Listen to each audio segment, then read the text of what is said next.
Hi everyone, I'm Abhishek. Thanks for the introduction. And I'll be presenting this for progressive distillation induces and implicit curriculum. This is in joint work with Bingbin, who was a student at CMU but is now moving to Harvard. Sadika in the audience.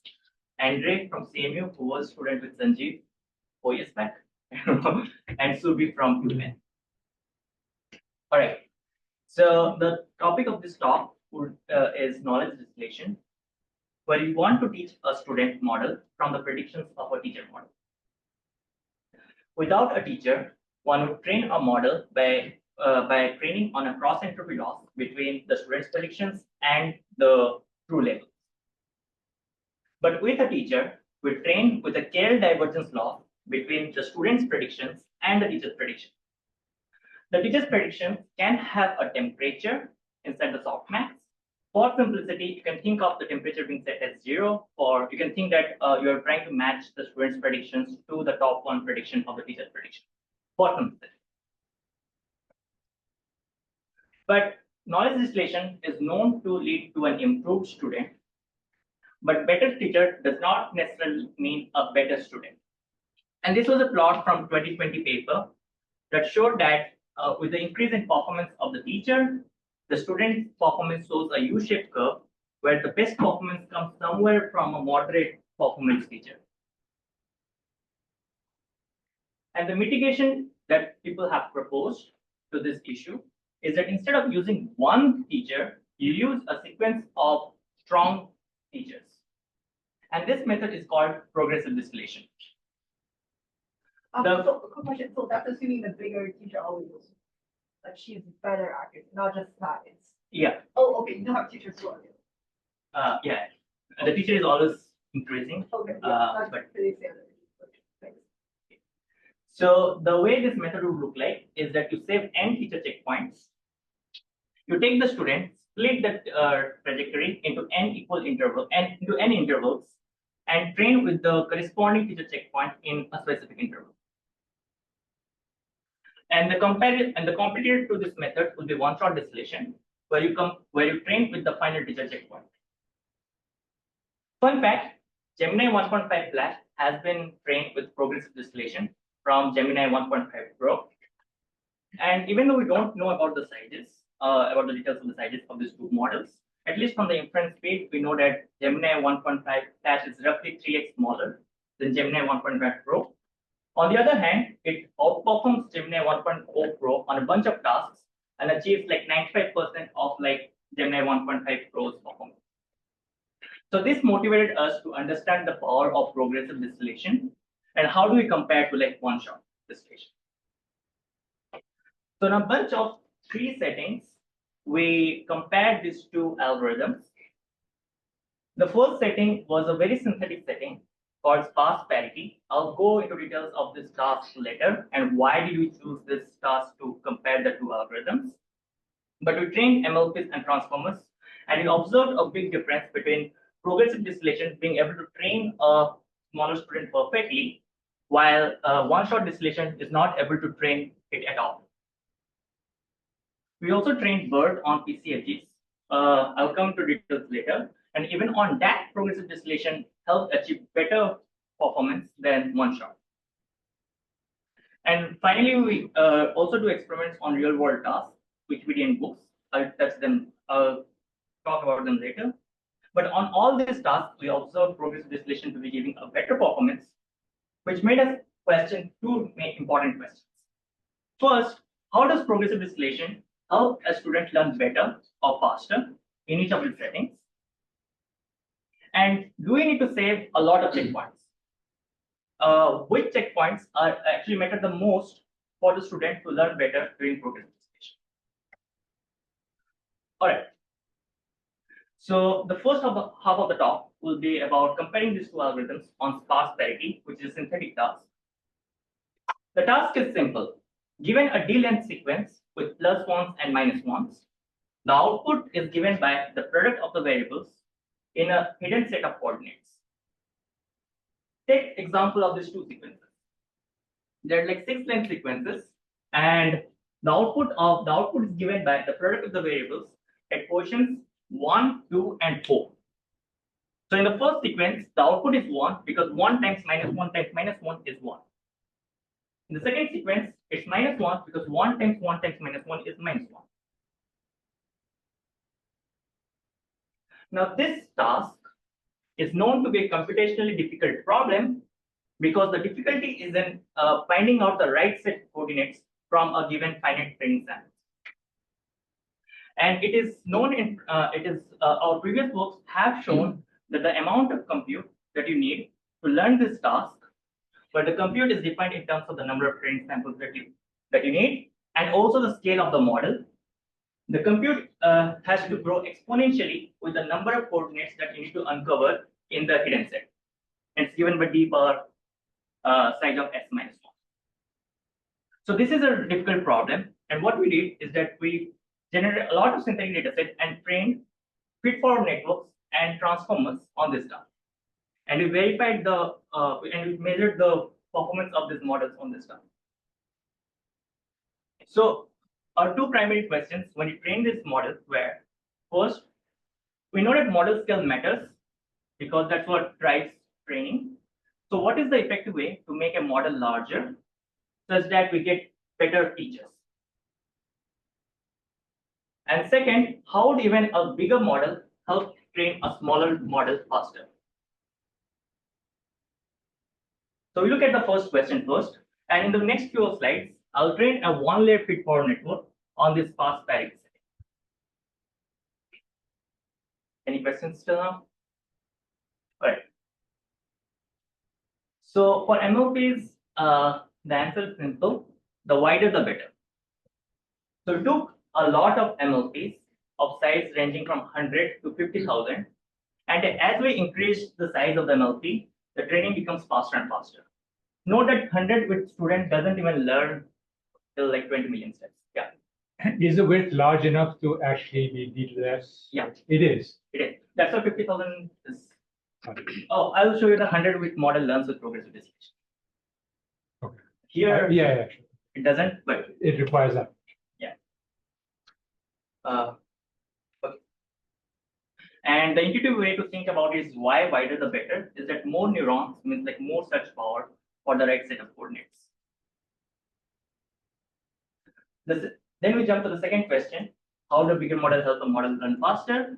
And we go back to the plot that I had shown in the second slide, and you should look at the leftmost plot, where we see that progressive distillation, the rate of learning of the progressive distillation is actually at the same rate as the teacher, while cross entropy and one-shot distillation don't learn at all within 20 million steps. So this basically sidestep the exponential compute requirement. Yeah, I'll go into that. Yeah. It's nice. Like this here is sort of a binary task, right? So after 10 million steps, the teacher can solve the task. Yeah. Then I wonder, is the one-shot distillation different from the cross entropy? Because I would think that the distribution of that teacher is super peaky. Yeah. And then it's basically cross entropy. Yes, that's the reason why one-shot is not better than cross entropy, but progressive stays better. Quick question. Just wondering, in the previous slide, you said you just use one layer MLP to fit the parity, and parity is a multiplication, right? One layer. It can, right? And because it's multiplication, but you can think of it as sign of it's just you can think of it as like a like it just needs to know the support coordinates and it can fit a linear layer on top. Like all the weights just need to peak at the support coordinates, and then you can just fit a linear layer on top. The linear function can approximate the products. Yeah. One Because it's binary, right? Plus minus. One hidden layer, not one layer. It's One one hidden layer. layer. One hidden layer. Oh. So one hidden layer. Sorry.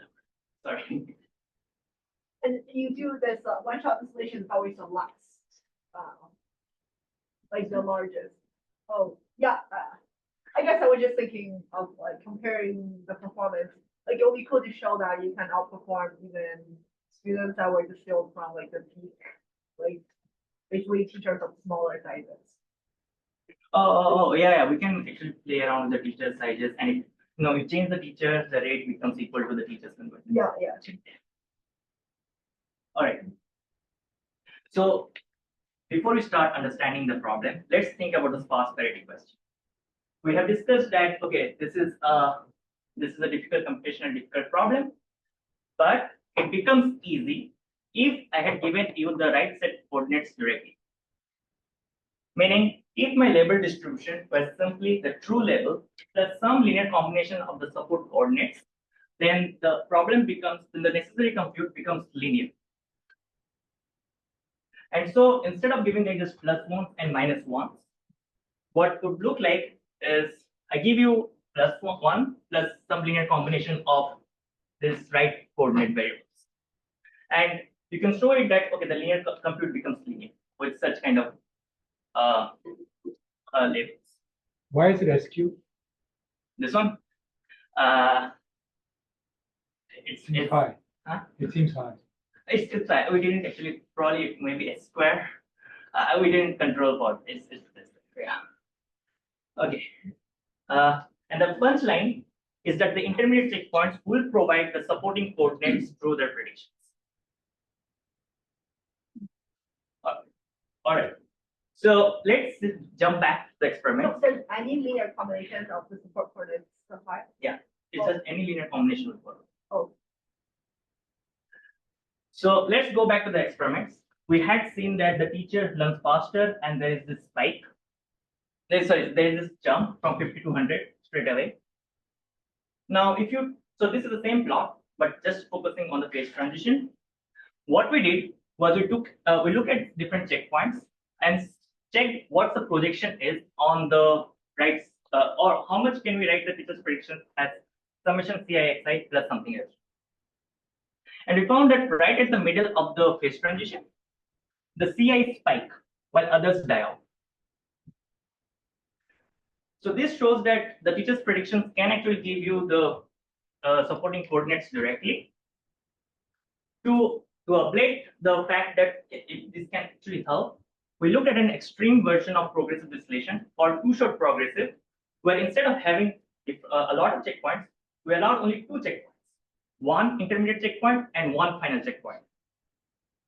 So what we found is that in this extreme version of progressive distillation, the only checkpoint that was successful was the one where the CI spiked, and others failed. So this completely shows that progressive distillation is successful because the checkpoints provide you these coordinates directly. We also have an end-to-end theoretical analysis of all these observations on SGD and a one-layer fit coordinate. Why do you think it actually spikes in the intermediate checkpoint?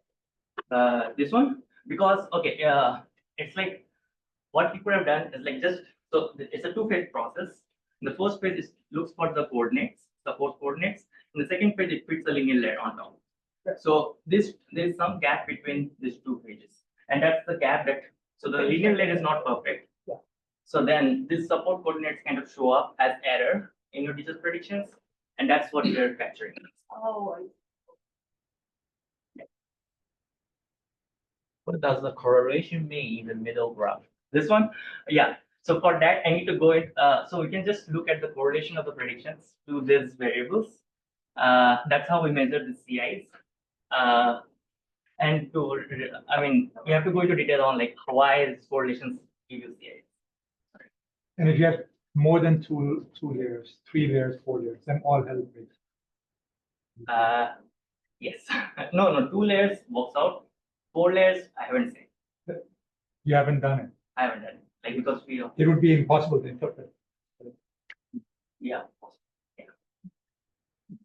Yeah. We do 2-layer transforms, which is coming later. But that's, I think, yeah, after that, meaning it's not so clean. it's not so clean. It's very clean. Computationally. Yeah. I see. All right. So I'll quickly jump to transformers. Yes. Okay. I'll quickly jump to transformers. And the reason that we do transformers on sparse parity is because we're interested in the first question: what would like proper scaling of transform models look like when you train on sparse parity?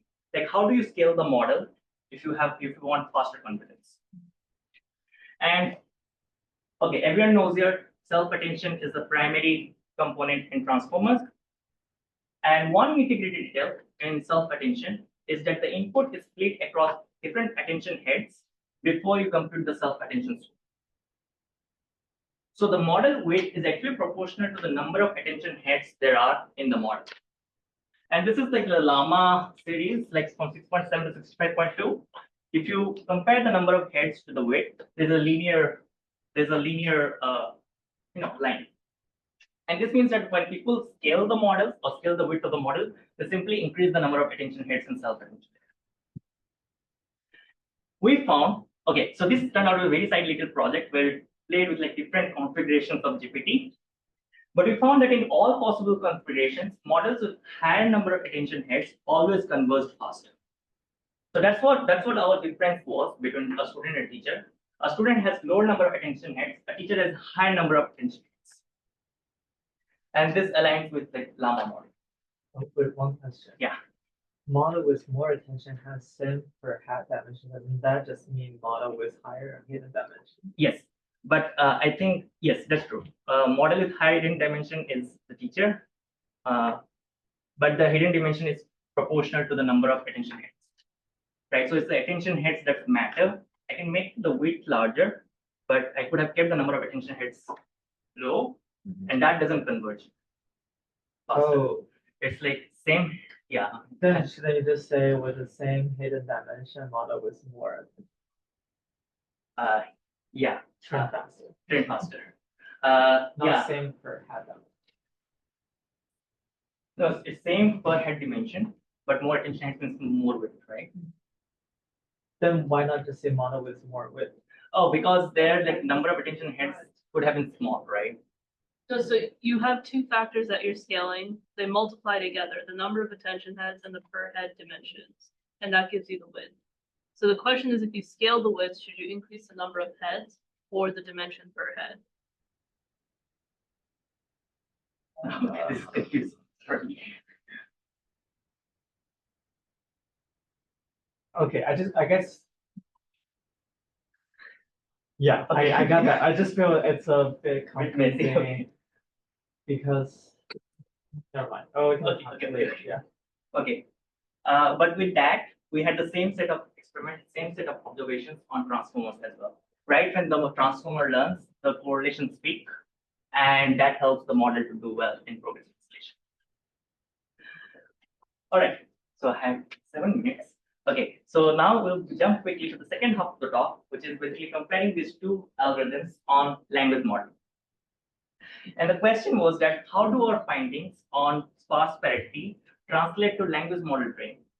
And this is a tricky question because one could ask, how do we even model language? And second, if there exists a curriculum, how do we measure this curriculum? So we jump to PCFGs, the favorite tool of theoreticians who want to do like some language model theory. How many of you know PCFGs here? A lot. Okay.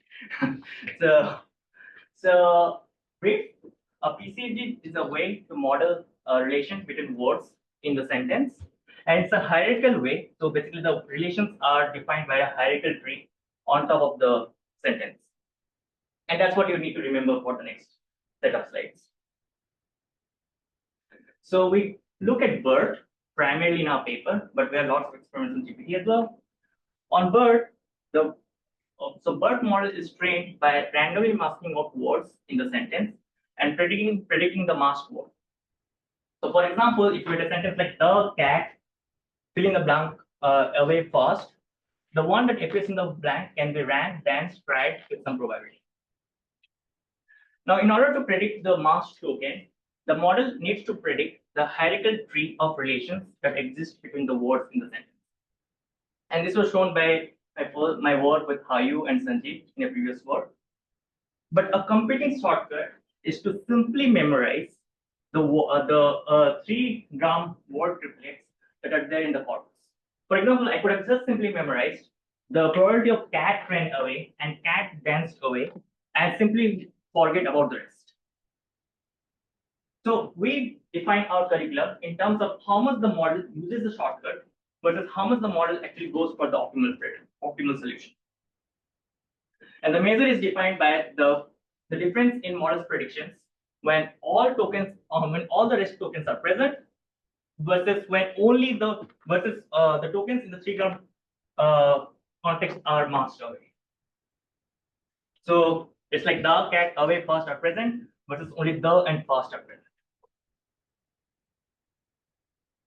And so let's look at like how the bird training looks like. So when you look at the loss behavior of bird on some synthetic PCHs, there are three phases. One phase where the loss doesn't change much. Second phase where the loss shows a rapid drop. And the third phase where the loss changes slowly. And if you look at what happens to the measure that I defined before, it shows a U-shaped curve where it first spikes, meaning like the dependence on the 3-gram context token spikes, and then it drops. So the curriculum is defined in this fashion. And to look at like whether this checkpoint is very important for progressive distillation, we again looked at an extreme version of distillation where you allow only 2 checkpoints, and we found that the checkpoint that shows the spike is the most important, gives the most performance of the student. So this aligns with our findings on sparse parity, that there is a curriculum in terms of how it depends on the neighboring context words, and the checkpoint that's most important is the one that is heavily dependent on the neighboring context before switching to the final checkpoint.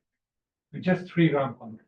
No, we did a lot, like 3-gram, 5-gram, 7-gram. So 5-gram shows like this, 7-gram shows like this. Okay, so it's n-gram curriculum. It's the n-gram curriculum. Okay. But for simplicity, I kept it 3-gram.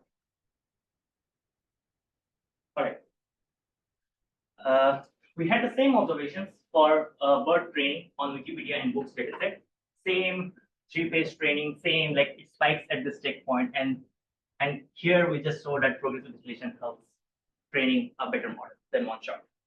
So why do you think this is like a good indicator function of how well the check? Yeah. Because last time with the correlation model, that makes a lot of sense. Yeah. As a base model error, and that corresponds to good efficacy of the feature.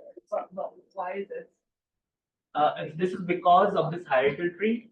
So the relations are here. The relations are more like bigram and trigram, right? But then if you need to like pick it up, then you have to create this entire tree-like structure, right? So then it's like higher n-gram, right? So but if the model gets stuck at the lower n-gram itself, like if it simply memorizes the and cat are together, then it cannot like predict, cannot use like tan. That's the idea. Like yeah, it's like it shouldn't just stick to the relations on the lower level of the tree. You should be able to like model the entire context. Right. And the metric, the difference between. We had difference. We had other metrics as well. We had also like non-terminal predictions and everything. Okay. And then also like we see like, okay, by this checkpoint, the model has basically learned how to do syntax tree generations. Yeah. Okay. So in summary, we showed that progressive distillation can speed up training with a bunch of theory and experiments on a bunch of settings. In paper, we have extensive ablations with the dependence of like temperature on the model predictions on the student's performance. We had ablations with like different loss configurations, models architecture configurations, difficulty of PCG and sparse parity, and also had like extensive experiments on CPU, which I'm going to talk next. All right, so there are a bunch of future directions that are going. So first is like we trained the model directly with the logics of the teacher, but what people do in practice is like they train with the generations of the teacher, right? So can we extend our theory to like generations? And this is very related to like Simran's skill missing struct. Like can we come up with like more with other methods of like generating better synthetic data to train a student? We are also looking at like the dependence on temperature, and if we can come up with like some setting where temperature actually can make drastic changes to how like the student is learned. We also found in our paper that progressive distillation doesn't help autoregressive training due to as more non-deterministic tokens are present in training. So we had this cute ablation where we had more deterministic tokens in the autoregressive training, and we pushed in more non-deterministic tokens, and the gap seemed to be reducing between progressive and one-shot. So we're trying to understand what happens in autoregressive training and how does how does the model even train for